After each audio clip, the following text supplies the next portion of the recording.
Alors, l'accord voté a pour vocation d'aider les pays à renforcer leur résistance face aux effets des changements climatiques en mettant en place un fonds des pertes et des préjudices pour les pays les plus vulnérables.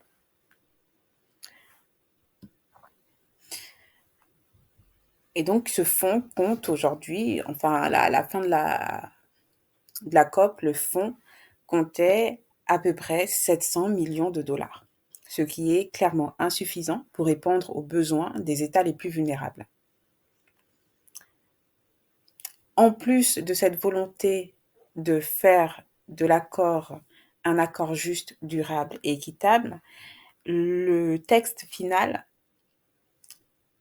a validé un autre accord permettant au Bureau des Nations Unies pour la réduction des risques et des catastrophes à apporter une assistance technique aux pays en développement et aux pays les plus vulnérables face aux effets néfastes des changements climatiques.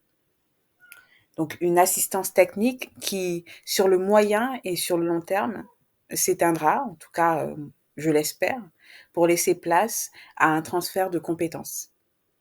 Cette solidarité face aux risques climatiques s'aligne très bien sur les décisions du sommet pour un nouveau pacte financier qui s'est tenu à Paris le 22 et 23 juin dernier, dont j'ai écrit un article sur le blog ISO 26000 Century. Et cet événement donc a réuni pas mal de chefs d'État. Et donc, en réalité, c'est vrai que cet accord a rajouté cet élément qui renforce la solidarité internationale ou qui remet à l'ordre du jour ce besoin d'être solidaire face aux risques climatiques.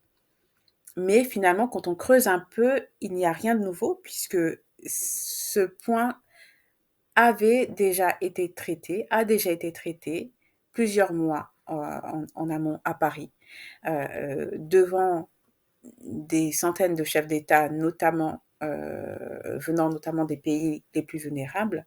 Donc, et ça avait fait l'objet de validation. Euh, et là, l'accord de la COP28 vient, c'est vrai, vient juste le rajouter dans l'accord final. Mais voilà, c'est pas si nouveau que ça. C'est encourageant, mais c'est pas nouveau.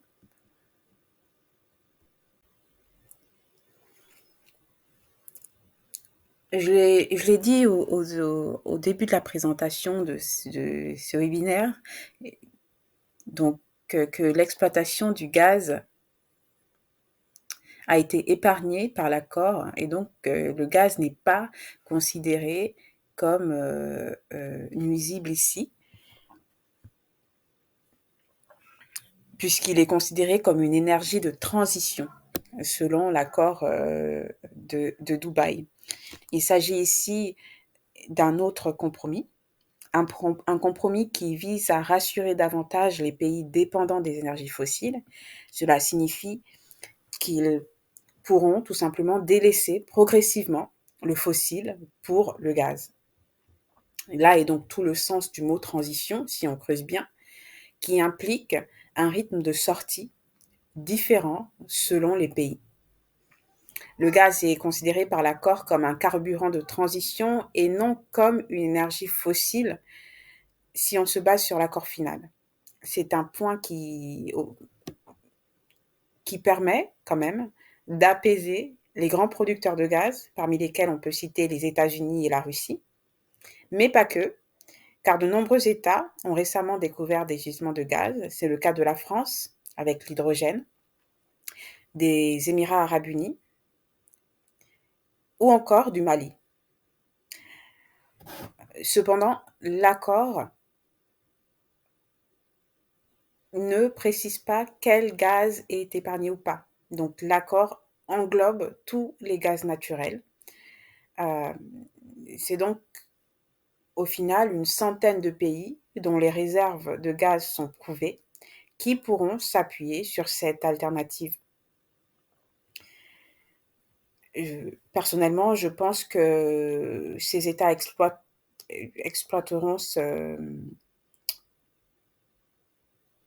cette nouvelle ressource qui va sans doute réorganiser la géopolitique énergétique à l'ère de l'abandon progressif du fossile.